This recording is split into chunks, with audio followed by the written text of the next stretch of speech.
ಮೈ beautiful viewers, ಹೇಗಿದ್ದೀರಾ? ಎಲ್ಲರೂ ಚೆನ್ನಾಗಿದ್ದೀರಲ್ವಾ? Welcome back to Lanchana's lifestyle. ಒಂದು ಮಾವಿನ ಹಣ್ಣು ಇದ್ದರೆ ಸಾಕು, ಮನೆ ಮಂದಿಗೆ ಆಗುವಷ್ಟು ಮ್ಯಾಂಗೋ ಮಿಲ್ಕ್ ಶೇಕನ್ನು ಪ್ರಿಪೇರ್ ಮಾಡಿಬಿಡ್ಬೋದು. ಎಷ್ಟು ರುಚಿ ಅಂತ ಹೇಳ್ತೀರಾ? ವಾವ್, ಸಕ್ಕತ್ತಾಗಿರುತ್ತೆ. ಈಸಿ ಅಂದರೆ ಈಸಿಯಾಗಿ ಮಾಡ್ಬೋದು. ಬನ್ನಿ ಈ ಒಂದು ರೆಸಿಪಿಯನ್ನು ಹೇಗೆ ಮಾಡೋದು ಅಂತ ನೋಡ್ಕೊಂಡು ಬರೋಣವಾ. ಎಲ್ಲರಿಗೂ ಕೂಡ ಒಂದ್ಸಲ ನೀವು ಮನೆಯಲ್ಲಿ ಈ ರೀತಿಯಾಗಿ ಮಾಡಿಕೊಟ್ರೆ ಮಾವಿನ ಹಣ್ಣು ಸೀಸನ್ ಮುಗಿಯೋ ತನಕ ಕೂಡ ಕೇಳ್ತಾ ಇರ್ತಾರೆ, ಈ ಒಂದು ಮಿಲ್ಕ್ ಶೇಕನ್ನು ಮಾಡು ಅಂತ ಹೇಳ್ಬಿಟ್ಟು. ಅಷ್ಟು ಚೆನ್ನಾಗಿರುತ್ತೆ, ಈಸಿ ಕೂಡ ಹೌದು. ಇದನ್ನು ಐಸ್ ಕ್ಯೂಬ್ ಜೊತೆ ಸರ್ವ್ ಮಾಡಿದ್ದೀನಿ. ಬನ್ನಿ ಹೇಗೆ ಮಾಡೋದು ಅಂತ ನೋಡ್ಕೊಂಡು ಬರೋಣವಾ. ಇಲ್ಲೊಂದು ಮಿಕ್ಸಿ ಜಾರ್ ತೊಗೊಂಡಿದ್ದೀನಿ.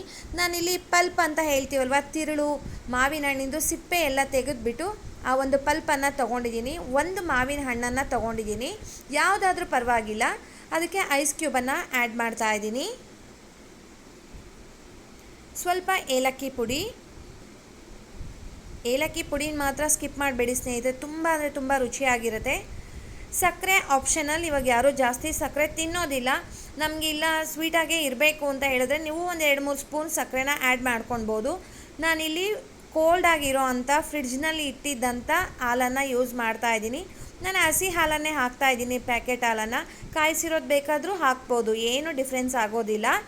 ಇವಾಗ ನೀಟಾಗಿ ಇದನ್ನು ಫೈನಾಗಿ ಮಿಕ್ಸಿ ಮಾಡ್ಕೊಂಡು ಬರೋಣ. ನೋಡಿ, ಈ ರೀತಿಯಾಗಿರಬೇಕು. ಆ ಮಾವಿನ ಹಣ್ಣು ಸಿಗ್ತಾ ಇದ್ದರೆ ತುಂಬ ಚೆನ್ನಾಗಿರುತ್ತೆ ಅಲ್ಲಲ್ಲೇ ಬಾಯಿನಲ್ಲಿ.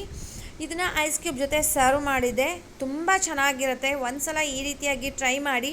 ಬರೀ 2 ಇಂಗ್ರೀಡಿಯೆಂಟ್ಸ್ ಇದ್ದರೆ ಸಾಕು, ಸಕ್ಕತ್ತಾಗಿರೋ ಅಂಥ ಮ್ಯಾಂಗೋ ಮಿಲ್ಕ್ ಶೇಕ್ ರೆಡಿ ಆಗಿಬಿಡುತ್ತೆ. ನಿಮ್ಮೆಲ್ಲರಿಗೂ ಕೂಡ ಈ ಒಂದು ಮಿಲ್ಕ್ ಶೇಕ್ ರೆಸಿಪಿ ಇಷ್ಟ ಆಗುತ್ತೆ ಅಂತ ಅಂದ್ಕೊತಾ ಇದ್ದೀನಿ. ಮಿಸ್ ಮಾಡದೆ ಟ್ರೈ ಮಾಡಿ. ಯಾರೆಲ್ಲ ಟ್ರೈ ಮಾಡ್ತೀರಾ ಕಮೆಂಟ್ ಮಾಡೋದನ್ನು ಮಾತ್ರ ಮರಿಬೇಡಿ. ತುಂಬ ರುಚಿಯಾಗಿಯೂ ಕೂಡ ಇರುತ್ತೆ. ಹಾಲು ಹಾಕಿ ಮಾಡೋದ್ರಿಂದ ಮಕ್ಳಿಗೂ ಕೂಡ ತುಂಬಾ ಹೆಲ್ದಿ ರೆಸಿಪಿ ಅಂತ ಕೂಡ ಹೇಳ್ಬೋದು. ನಾನು ಇದನ್ನು ರೆಸಿಪಿ ಅಂತಲೇ ಹೇಳ್ತೀನಿ, ಯಾಕಂದರೆ ಮಕ್ಕಳು ಕೆಲವೊಂದು ಸಲ ಊಟ ಸ್ಕಿಪ್ ಮಾಡ್ತಾರೆ.